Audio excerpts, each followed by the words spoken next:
Doctor Yunus ক্ষমতা আসার পরে এদেশের আলেমেরা সুদের বিরুদ্ধে কোনো ওয়াজই মার্ক জাকারবার্গ ফেসবুকের মালিক হাজার কোটি টাকা ইসরায়েলের দেয়। আপনি কি ফেসবুক বন্ধ? আলেমেরা যে ডক্টর ইউনূসরে বলতো নাস্তিক, আর নাস্তিক ছাড়া নাকি কেউ নোবেল পায় না। আর ওই আলেমেরাই এখন বক্তব্য দেয় ডক্টর ইউনূস ভালো লোক, মহান লোক। ধরেন শেখ হাসিনার তো একটা নগ্ন ছবি বানায় জাতির সামনে উপস্থাপন করছে। তো এই বাংলাদেশও তো আবার খারাপ সময় আইব না, যারা দায়িত্বে আছে আবার মানুষ এগোটা আকৃতি খারাপ করে এরকম রাজপথে মিছিল করবো। এটা তো আর চিরতরে শেষ হয়ে যায় না, এই সময় তো আছে সামনে। আমি মনে করি এটা আসলে যেই রাষ্ট্র ক্ষমতা থাকুক এটা করা এমনি উচিত না। কারণ এই দেশের রাষ্ট্র ক্ষমতা গেলে বা দায়িত্বে গেলে সবারই ভুল থাকে।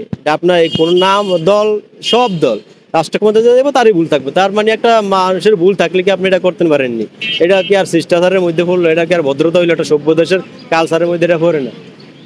যাই হোক, সর্বশেষ কথা হইলো আমরা লং মার্চ ফর গাজা, এটাতে মূলত আমরা সাধারণ মানুষ বা সর্বস্তরের জনগণের মত প্রকাশ করছি। কারণ এটা হচ্ছে আমাকে মুসলমানের আবেগের একটা জায়গা, ঠিক আছে। তবে এই দেশের মানুষ ইসরায়েলের পণ্য বয়কট করার আগে ডক্টর ইউনূসের বয়কট করার দৌড়লিয়া ছিল। কারণ ডক্টর ইউনূসই বাংলাদেশে এমন একটা লোক যে কিনা 100 কোটি টাকা ডোনেট করছে ইসরায়েলের। এরকমটা কিন্তু বাংলাদেশের দ্বিতীয় তৃতীয় কোনো ব্যক্তি করে নেয়।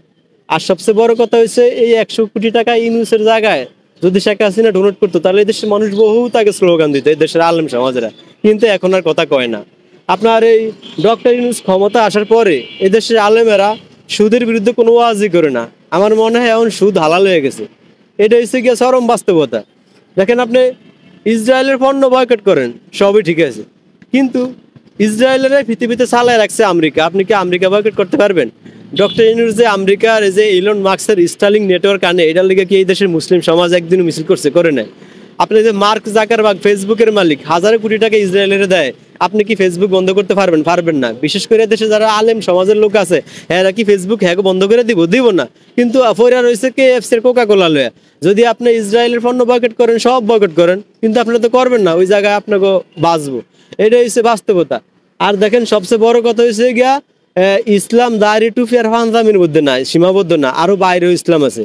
আপনার ধর্মীয় শিক্ষা বাধ্যতামূলক। তারপরে আপনি এই বহির্বিশ্ব বুঝতে হইব, আপনি ইরানের মতো শক্তিশালী হইতে হইব, তারপরে আপনি এই পৃথিবীতে বসবাস করতে পারবেন। এই ছাড়া পৃথিবীতে টিকা থাকা সম্ভব না। আর সবচেয়ে বড় কথা হচ্ছে এই দেশের আলেমেরা যে ডক্টর ইউনূসরে বলতো নাস্তিক, আর নাস্তিক ছাড়া নাকি কেউ নোবেল বিজয়ী হয় না আর নোবেল পায় না। আর ওই আলেমেরাই এখন বক্তব্য দেয় ডক্টর ইউনূস ভালো লোক, মহান লোক, এবং ওই লোকের আল্লাহ 300 বছর বাঁচায় রাখুক। আমি বুঝি না এই দেশের আলেম কোনটা হাদিসের কথা আর কোনটা মুখের কথা, মানে বোঝা যায় না ক্লিয়ার। আমার মনে হয় সব মিলে ঘুরে ফেসা সবই মানে সিডের পাগল বা ক্ষমতা লুবি, এটাই বারে বারে প্রমাণ করে। আর ডক্টর ইউনূস অনেক চেষ্টা কইরা ভারতের সাথে একটা বৈঠক করছে।